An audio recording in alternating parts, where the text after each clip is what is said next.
तो कल की 2898 से अश्वत्थामा का ग्लिम्स देख के मजा तो आया, पर कई सारे सवाल भी आए, जिनमें से कुछ का आंसर्स तो मैंने इस वीडियो में दिया था। अब तुम लोगों ने नहीं देखा है तो जाके इस वीडियो को देख लेना, और बाकी जितने भी सवाल रह जाते हैं वो हम लोग इस वीडियो में कवर करने की कोशिश करेंगे। लेकिन वीडियो स्टार्ट करने से पहले एक डिस्क्लेमर दे देता हूँ कि जितने भी सारे सवालों का आंसर देने वाला हूँ वो मेरे करंट नॉलेज और एक्सपीरियंस के हिसाब से होने वाला है। तो अगर किसी के फीलिंग्स को मैं जाने अनजाने हर्ट कर देता हूँ तो उसके लिए आई एम रियली सॉरी। तो सबसे पहले सवाल से स्टार्ट करते हैं कि हु इज राया। अगर तुम लोगों ने अमिताभ बच्चन वाले ग्लिम्स को अच्छे से देखा होगा तो तुम लोग को ये पता होगा कि ये जो राया नाम का कैरेक्टर है, ये जो बच्चा है, ये हम लोग को स्टार्टिंग से लेकर एकदम एंड तक दिखता है, और ये डिफरेंट लैंग्वेजेस में अमिताभ बच्चन से डिफरेंट सवाल पूछता है। तो आखिर ये बच्चा है कौन और ये इतने सारे लैंग्वेजेस बोल कैसे पा रहा है? तो जैसे कि हम लोग को पता है कि जो प्रभास का कैरेक्टर है उसका नाम होने वाला है भैरवा, और हम लोग को जैसे पता है कि भैरवा शिव जी के एक दूसरे अवतार को भी बोला जाता है। तो यहाँ पे अगर प्रभास को विष्णु भगवान के अवतार का रोल प्ले करना है और उनका नाम शिव जी के अवतार पे है तो ये तो कुछ सेंस नहीं बनाता। तो यहाँ पे एक चीज हो सकती है कि जो प्रभास का कैरेक्टर है वो ओरिजिनल कल्कि नहीं है, बल्कि कल्कि का एज अ प्रोटेक्टर होने वाला है, और जो रियल कल्कि है वो ये बच्चा होने वाला है, जिसको अभी तक खुद अपने बारे में नहीं पता कि वो कौन है। और अगर हम लोग बात कर ले कि इसे इतने सारे डिफरेंट लैंग्वेजेस आती कैसे, तो इसके लिए भी मेरे पास 2-3 थ्योरीज है। सबसे पहली थ्योरी की जो कल्कि का जो ये वर्ल्ड है ये काफी फ्यूचर में टेक प्लेस करता है, जहाँ पे ऐसा हो सकता है कि फॉर सम रीजन हमारे जो लैंग्वेजेस है वो धीरे धीरे विलुप्त हो रहे हो, क्योंकि ऐसा पास्ट में भी हुआ है, काफी सारे लैंग्वेजेस विलुप्त हो चुके हैं। तो ऐसा ना हो इसीलिए यहाँ के लोगों ने एक तरीका आजमाया होगा कि उन्होंने सारी लैंग्वेजेस को एक साथ मर्ज कर दिया, एंड फिर वो लोग सारे लैंग्वेजेस को एक ही लैंग्वेज बना के यूज करते हैं। या फिर ये भी हो सकता है जो राया का कैरेक्टर होने वाला है, क्योंकि वो कल्कि का अवतार होने वाला है तो बचपन से ही वो सुपर इंटेलिजेंट होगा, तो इसलिए इसे काफी सारे लैंग्वेजेस पहले से ही आते होंगे।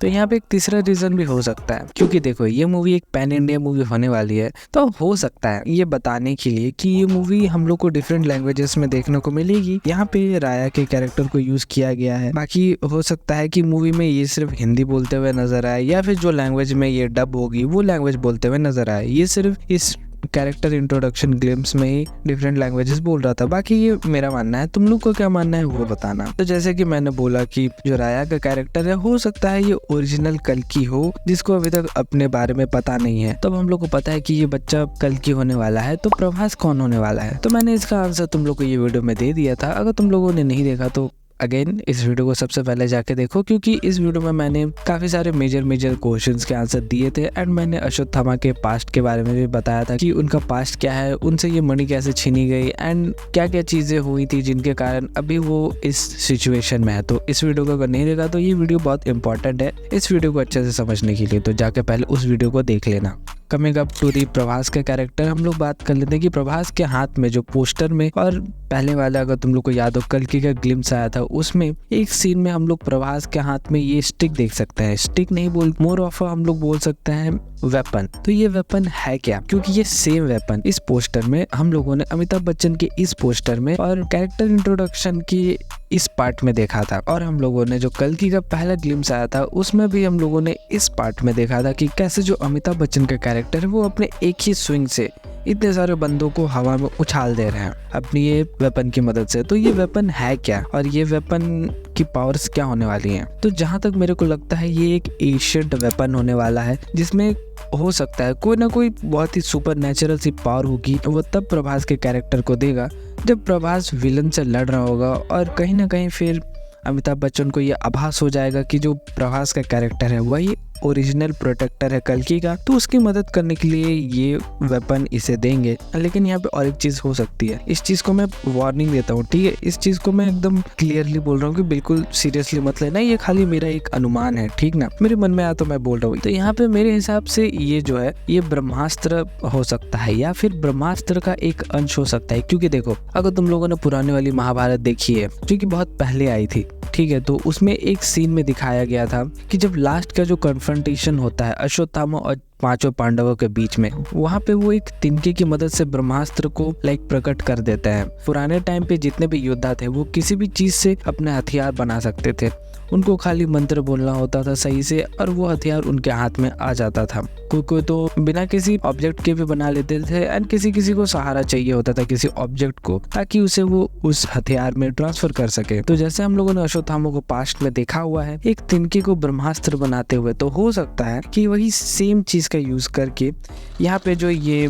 स्टिक है वो उसको भी अश्वत्थामा एट द एंड जब कुछ और ऑप्शन बचे नहीं तो ब्रह्मास्त्र में ट्रांसफर कर दे। या फिर यहाँ पे हो सकता है ये जो वेपन है यहाँ पे अश्वत्थामा ने अपने हाथों से बनाया हो, उनके आर्सेनल में जितने भी सारे पावरफुल वेपन्स थे उनमें से ये एक वेपन हो सकता है। अगेन बता रहा हूँ ये एक सिर्फ मेरे हिसाब से थ्योरी है जिसको उतना ज्यादा सेंस में मत लेने, क्योंकि बोलने टाइम मेरे भी दिमाग में कोई सेंस बन नहीं रहा है इसका। Coming up to the third question और हमारा आखिरी क्वेश्चन, अश्वत्थामा को उसकी मणि कैसे मिली और उसको पता कैसे चला कि उसका समय आ चुका है। तो देखो जहां तक रहा मणि मिलने का सवाल, तो देखो जहां तक लगता है यहाँ पे क्रिएटिव लिबर्टी का फायदा उठाया गया है। और अगर मूवी के मेकर सामने आके खुद बोल देंगे अभी कि ये सिर्फ एक इंस्पिरेशन है हमारे हिंदू माइथोलॉजी से और इसके बाद जितनी भी स्टोरी है वो सारी फिक्शन है और हमारे मन से बनाई गई है, तो हम लोग को कोई ऑब्जेक्टिव होगा नहीं। लेकिन अगर ये सेम आदिपुरुष जैसा करे, पहले बोलेंगे कि ये डिट्टो हमारे हिंदू माइथोलॉजी से अडेप्ट है और बाद में जब रिस्पॉन्स खराब आएगा तब बोलेंगे कि ये खाली एक इंस्पिरेशन ली थी इन्होंने,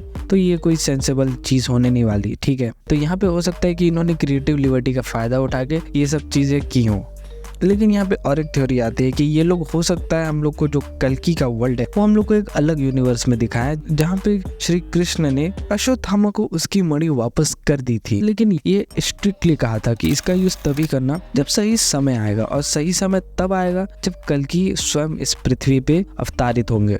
और अब रहा दूसरा सवाल कि अश्वत्थामा को पता कैसे चला कि वो सही समय आया कैसे है। तो अगर तुम लोगों ने कैरेक्टर इंट्रोडक्शन ग्लिम्स को ध्यान से देखा होगा तो तुम लोगों ने नोटिस किया होगा कि हम लोग को स्टार्टिंग में शिवलिंग के ऊपर पानी टपकते हुए दिखता है। तब तक अमिताभ बच्चन एकदम शांत रहते हैं, कुछ बोलते नहीं है। राया उनसे बहुत सारे सवाल पूछता है लेकिन वो चू तक नहीं करते। लेकिन जैसे ही पानी सूखता है हम लोग देख सकते हैं कि वो बोलना स्टार्ट कर देते हैं। वो बोलते हैं उनका समय आ चुका है, उनका आखिरी युद्ध लड़ने का टाइम आ चुका है। तो यहाँ पे बोला जाता है कि जब पृथ्वी पे बुराई चरम पे होगी और तीनों नदियां गंगा यमुना सरस्वती सूख जाएंगी तब कल्कि का अवतार होगा। यहाँ पे सूख जाने से मतलब है कि वापस स्वर्ग चली जाएंगी। तो यहाँ पे देख के ही लगता है कि पानी की कमी तो होने ही वाली है, लेकिन गंगा यमुना सरस्वती में से कोई ना कोई फिर भी यहाँ पे एग्जिस्ट करती होगी, जो कि हम लोग शिवलिंग के ऊपर पानी गिरते हुए सिंबलाइज किया गया है। लेकिन जब वो भी खत्म हो जाएगी, जो कि हम लोग को एक सूखे हुए शिवलिंग को दिखाते हुए दर्शाया गया है, तो इससे अश्वत्थामा को पता चल जाएगा कि उनका टाइम आ चुका है कि वो कल्कि को जाके ढूंढे और उनको ट्रेन करे। तो मेरे हिसाब से मैंने तुम लोगों के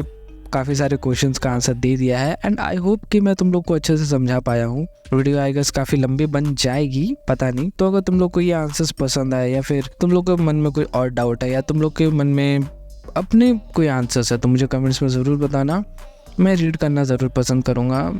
और अगर तुम लोग को वीडियो पसंद आई तो तुम लोग को पता ही है, बोलने की ज़रूरत नहीं है क्या करना है, लाइक और सब्सक्राइब। मैं मिलता हूँ तुम लोग से किसी और दिन किसी और वीडियो में। Till then love you all, bye bye.